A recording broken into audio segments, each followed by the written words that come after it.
Do you fear the Scarecrow? Welcome back to Collecting Fandom. Today we have the Mcfarlane DC Multiverse Scarecrow. And let me tell you right now, I am super stoked to have this in the collection. The Mcfarlane team really knocked it out the park with this one. Inside the packaging, we have Jonathan Crane himself, and he comes with this cool sickle and skull for accessories. On the back of the box, we have a nice image of Scarecrow. And now, let's get this thing unboxed.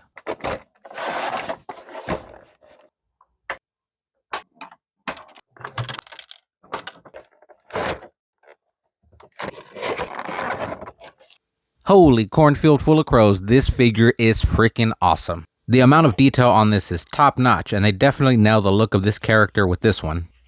The head and collar have a nice burlap texture, which gives it a nice menacing look with those beady red eyes and that stitching across the mouth. Will definitely cause some nightmares.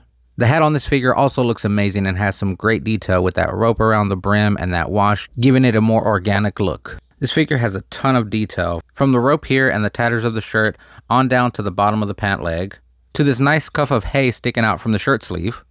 It shows that they put the work in to make this figure look just downright amazing. For accessories, we have this sickle that has a nice wood look handle, and the blade they've given a nice aged look. Additionally, we have this nice skull, and maybe he can use it to be or not to be. I don't know. Here we have the standard Mcfarlane art card with bio on the back. For articulation, he can hit a T-pose, has bicep swivel, double jointed elbows bend this much. With the straw cuff on the wrist, we still get a nice range of motion, but I couldn't twist mine. I think the wash may have gotten it stuck, so be careful with yours. Double jointed knees bend this much. And although I do love what they did here with the torn look at the bottom of the pant leg, it does get in the way for proper ankle articulation. Does have toe bend. The figure can only kick this high because of the tatters at the bottom of the shirt.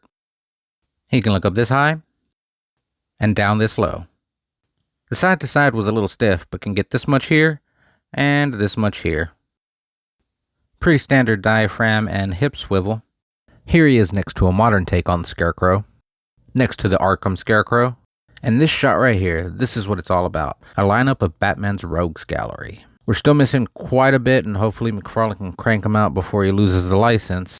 I'm still holding out hope for a comic version of Harley Quinn and Poison Ivy. If you were on the fence on this, I can understand. For me, it was a no-brainer. Or is it the Scarecrow that has no brain? I don't know, but I know I needed to have this in my collection. And despite some of its range of motion issues, this figure is moving up the rankings in my book in terms of best-looking Mcfarlane figures. What do you guys think? Let me know. Are you going to pick this up? And what other Batman rogues do you think we should see in the future? Let me know in the comments.